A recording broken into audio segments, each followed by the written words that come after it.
Hey guys, Scott here from Alpha Nerd Tech. How's it going?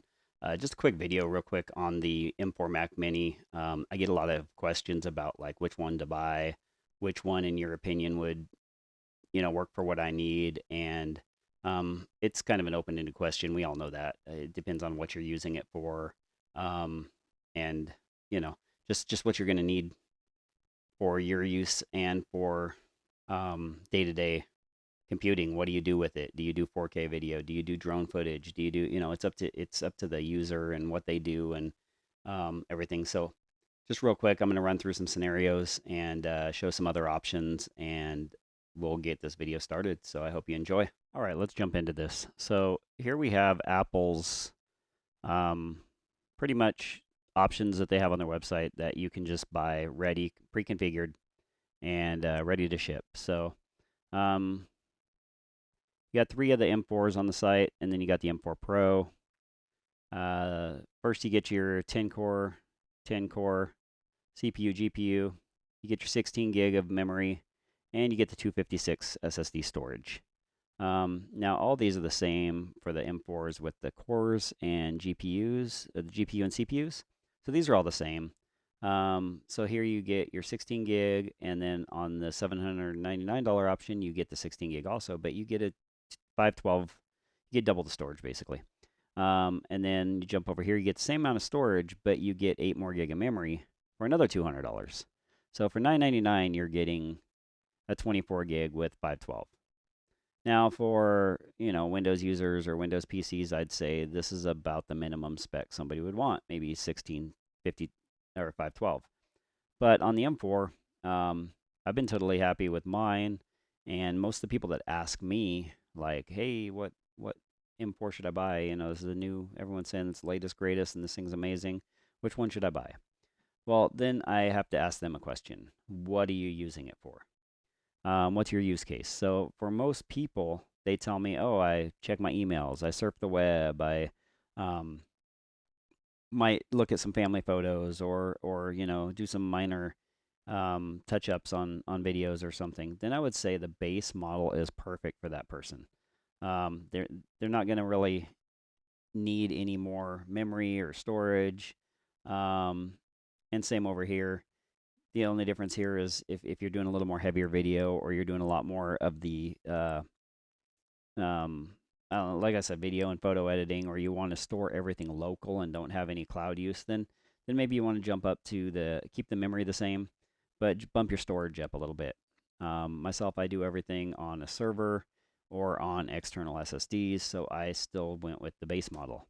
And then again, if you're doing more of the heavier video, but not quite like content creating or doing anything major, then you might want to add 8 more gig of memory, um, and have that storage for the video files and stuff. But again, it's not really, in my opinion, it's my opinion, worth the extra money for that. So again, you got your power users that still want to stay with the mini. They don't want to go to a studio or a pro, but they want to keep with the small one. Then you can go to the M4 Pro. Memory's faster, storage is faster when you run the Blackmagic tests. You get the more CPU and GPU cores.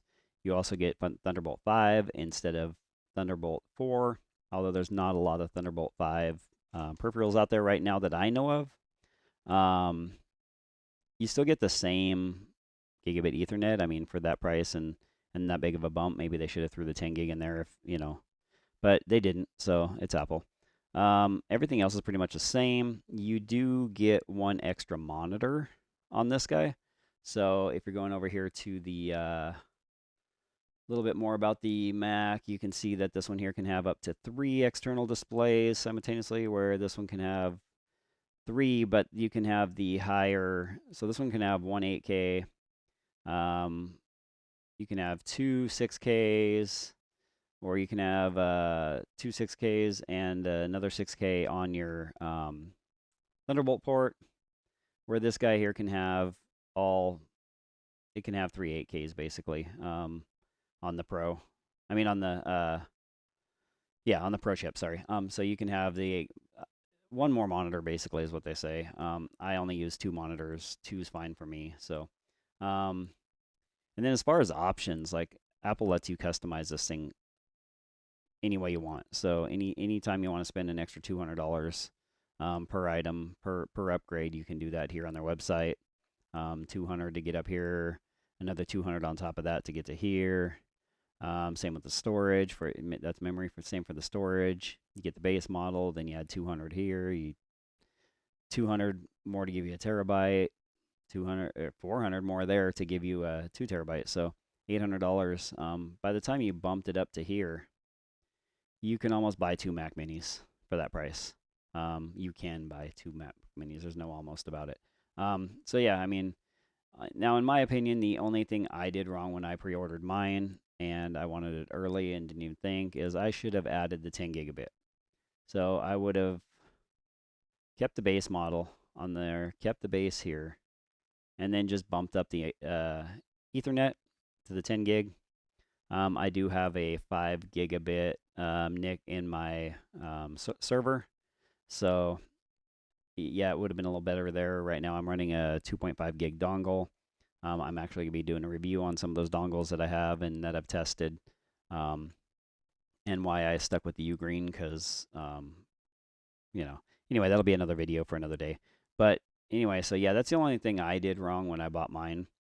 But now when it comes to storage, my Mac Mini is the 16 gig, and now I have added 2 terabytes to it. So if I would have done that here and then kept the Ethernet the way I would have been, or the way I ordered it, I would have been $1,400. And I have faster memory on mine than what this is in 2 terabytes. So let's get into the options here real quick, and I'll show you